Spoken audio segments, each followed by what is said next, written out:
What's going on, everybody? You found Bottom Tier Collector, and I'm your host, the Bearded One. As always, thank you for liking, subscribing, and commenting on my content. All the support you give me is much appreciated. So I did a little something today. I went to Walmart and Academy Sports with the intent to buy barbecue supplies. And I did so, but when I got to Walmart, I rummaged through the bargain bins for the DVDs and Blu-rays, and I'm converting all of my DVDs to Blu-ray. If I want to keep the movies, because I do collect movies, if I do want to keep them, I'm upgrading everything into Blu-ray. Every now and then, if I'm just real desperate to see a movie, I will buy the DVD. And in this case, I couldn't pass this up. I bought the Blade 4 film collection. It includes the first Blade, it includes Blade 2, Blade Trinity, and then there's a fourth Blade. I'm not sure if Wesley Snipes is even in the fourth Blade, but it includes Blade House of Chthon. So that's cool. And I've been wanting to watch the Blade movies for a while now. I've been kind of curious about them.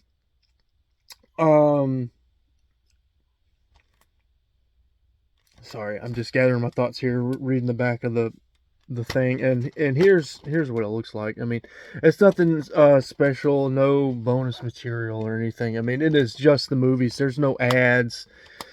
There's no ads or anything that came with this, but very pleased to have that. I did watch the first Blade movie. I went ahead and cranked that one out, and I don't want to review and critique the video, but I gotta say I'm now a fan of Blade after seeing that first movie. Plenty of blood and guts. The effects were a little dated, but I think some of the effects did actually hold up to today's standards. I would imagine back in the 90s, people would have been impressed with the effects. They did a lot of they went for a lot of practical effects for sure, which back then in 1997 when that movie was created, it was kind of hard to use 3D effects. But when I compare it to another movie of similar ilk, Spawn came out around the same time. This movie has much better effects than Spawn. I really liked that Wesley Snipes had that. He just had that persona of an 80s and 90s action star. There were just scenes where I'm like, this is RoboCop, or this is Terminator, or this is Rambo. Like, I really could put Wesley Snipes' Blade portrayal up there with the all-time great action stars. I mean, this movie rocked. I'm not gonna lie. Yeah, there's techno music and there's their corny one-liners in this, and the outfits are a little dated. It definitely feels 90s, but overall, it was just an awesome, fun movie. I mean, one of the all-time Marvel movies. I think I would pit this Blade one up against the rest of the MCU. Honestly, I mean, I'm sitting here getting through the movie, and I was like, man, this is one of my favorite Marvel movies of all time. Seriously, I was that impressed. I can't wait to get into the rest of the collection. Now, I'm sure as most franchises go, the older it gets, the weaker it gets. So I don't expect to be on the edge of my seat or impressed in every movie I watch. But overall, I was pleased with it. I'm going to give it a 10 out of 10 for the fact, I'm being a little fair. I'm grading it based on the time it came from. If Blade 1, if that same exact movie had been filmed in 2022, I would have said, it's a good movie. It's trying to be old school, but they should have went more practical effects. But um, and the outfits would have been dated if it had been filmed this year. But understanding it came from 1997, 10 out of 10, a great movie. I wouldn't change anything about it except for one thing. I don't really like how the main villain looked. He looked like a little 90s high school bully. I didn't like his hairstyle. It's very indicative of the time, I understand, but I wish they hadn't gone so babyface. You could still had the main villain wearing a suit and stuff. I didn't have a problem with that. The costume so much. It's just the casting. Like, the guy's acting was good. Like, I felt the heat behind the guy, but it just bugged me that he was so babyface. I just really didn't, and that's not fair to him. He didn't ask to look the way he looks when he was born. But yeah, I wish they would have gone with someone a little bit older, a little bit more mature than that guy. Um, oh, one more nitpick. This would drop it down from a 10. I didn't like how sexualized they made Blade's mother in this movie. It was a little weird. Now, she didn't kiss him on the lips. She didn't grab his junk. She didn't undress. I kind of, based on how the beginning of the movie went, I half expected her to undress. I half expected her to get a little freaky with her son. And I was just during a couple of the scenes where Blade's interacting with his mother, I was just uneasy. They were like riding the fence. Like, it wasn't nasty. It wasn't anything you need to turn the movie off for or skip. Again, she was fully clothed, didn't kiss Blade. It was just a little more sensual than I would be with my mother, and I didn't like that. It was creepy. It really was. Um, yeah, I didn't like that. And it also was kind of weird. I understand vampires age slower than humans. They even explained that. Chris Christopherson's character, who, by the way, I loved Chris Christopherson in this movie.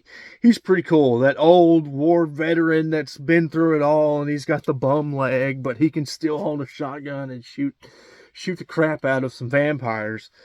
He had a great role. But yeah, the mother, again, it was explained that vampires age slower than humans, so I understand why she was the same age, but that her being the same age as Wesley Snipes, or Blade, really kind of amped up the creepiness.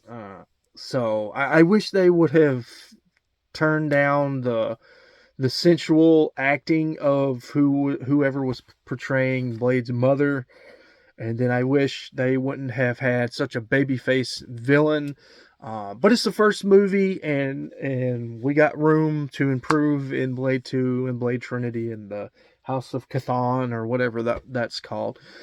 Very excited. This was my first introduction to Blade ever. I didn't know anything about Tomb of Dracula. Never read Tomb of Dracula. Don't even have a facsimile edition. I don't know anything about the Midnight Suns. I just know Blade is half human, half vampire, and he hunts down vampires. That's with a katana. That's like all I know about Blade.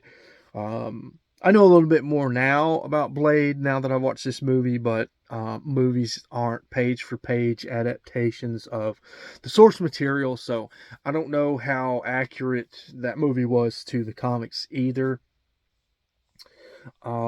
If I was going to recommend the Blade movies to people, I would recommend it to beginners. I wouldn't recommend it to younger people. This is definitely not a kids movie. It's definitely rated R, but it's rated R mostly for violence. There's a little bit of cussing, but it's really just blood and gore that's rated R. And I know people have different trigger points for what they want to monitor their kids watching. So that's really what you're gonna have to watch out for, is the blood and gore. I know people feel differently about different things and what makes stuff rated R. So your mileage may vary. I just know I have a 4-year-old kid, and he would not be watching Spawn or Blade. But I would feel comfortable with him watching like a PG-13 Blade.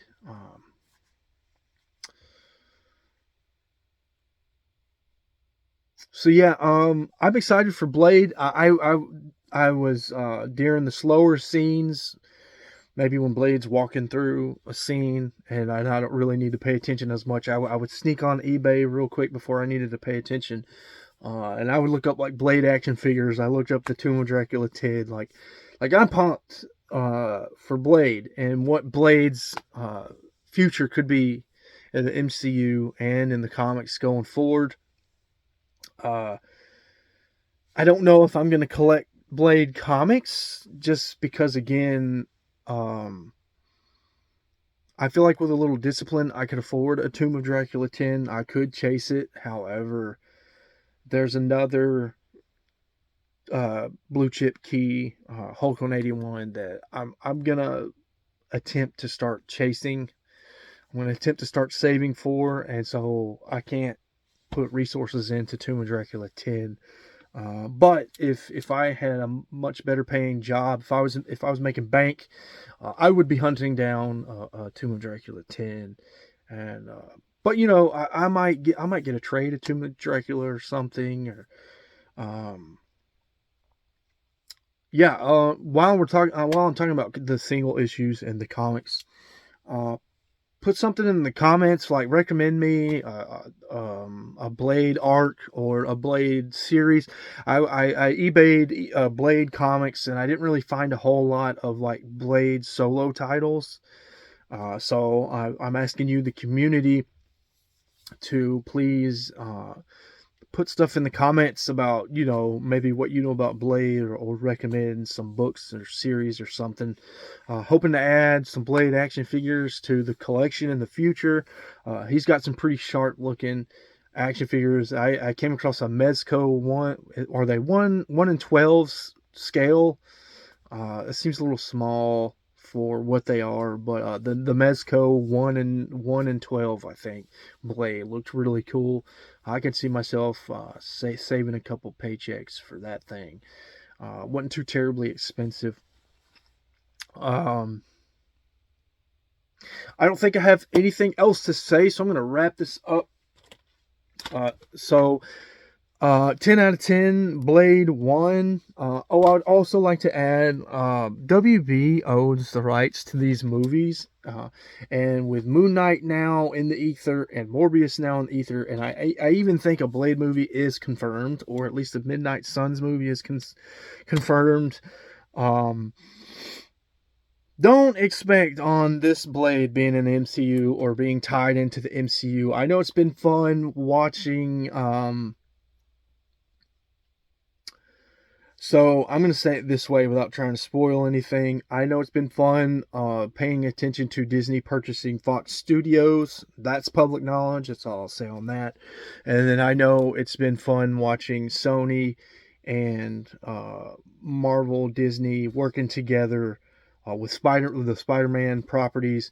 But Time Warner, WB, Warner Brothers, they own the rights to these movies, and they're direct competition. They own DC Comics, so just based on past history of how stubborn DC can be, and the fact that they're direct competition, I just really think Warner Brothers is going to make it hard for Disney and Marvel to fold this this version of Blade into the MCU, and I'm sure they would love. Because this movie rocked. I'm sure the rest of them are going to be at least half as good as Blade 1. So I'm sure Disney and Marvel would love to fold these Blade movies into the MCU and make this like another universe in the MCU multiverse. So yeah, but yeah, don't expect that to happen. I expect Warner Brothers to give Marvel and Disney a hard time on that, and yeah, I'm going to close out here. I'm not going to do 3 more Blade videos, but as soon as I get done with Blade 2, Blade 3, and Blade House of Cathanton or whatever it's called, um, I think I'll rank the Blade movies, and that'll be fun. Um, this is the best $8 I've spent in quite a long time. That was just a random find. You know, I've been interested in Blade, and I've been repeating myself because I'm excited, but just really glad that I got the chance to purchase these movies, and I'm getting a chance to watch them. I hope you enjoyed this. I hope if you're a fan of Blade, let me know about your fandom. I'd love to talk Blade with any of you guys out there, and until next time, guys.